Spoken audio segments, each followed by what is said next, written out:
നമസ്കാരം. കവറേജ് റേഡിയോയിലേക്ക് സ്വാഗതം. ജില്ലയിൽ നവകേരള സദസ്സിൽ ലഭിച്ച നിർദ്ദേശങ്ങളുടെ അടിസ്ഥാനത്തിൽ കാസർഗോഡ് ജില്ലയിൽ 35 കോടിയോളം രൂപയുടെ പദ്ധതി നടപ്പാക്കും. 10ാമത് സംസ്ഥാന സബ് ജൂനിയർ പെൺകുട്ടികളുടെ ഹോക്കി ടൂർണമെൻറ്റിന് സംഘാടക സമിതി രൂപീകരിച്ചു.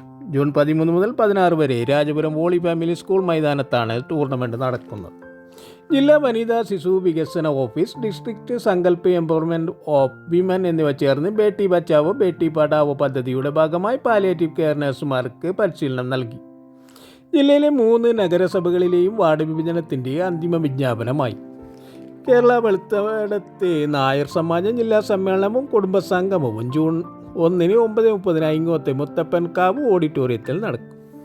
EMVP സ്റ്റുഡൻസ് ഫോർ സേവയും ചേർന്ന് സംഘടിപ്പിക്കുന്ന അക്ഷരവണ്ടിയുടെ ജില്ലാതല ഉദ്ഘാടനം ജില്ലാ സെക്രട്ടറി ശിവദാസ് മീയങ്ങാനം ഉദ്ഘാടനം ചെയ്തു. കേരള സ്റ്റേറ്റ് കർഷക തൊഴിലാളി യൂണിയൻ ജില്ലാ കമ്മിറ്റിയുടെ നേതൃത്വത്തിൽ ക്യൂബൻ ഐക്യദാർഢ്യ സദസ്സ് നടത്തി.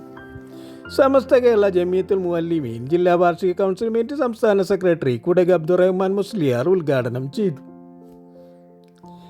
കോർപ്പറേറ്റീവ് സർവീസ് പെൻഷനേഴ്സ് അസോസിയേഷൻ ജില്ലാ സമ്മേളനം രാജ്മോഹൻ ഉണ്ണിത്താൻ MP ഉദ്ഘാടനം ചെയ്തു.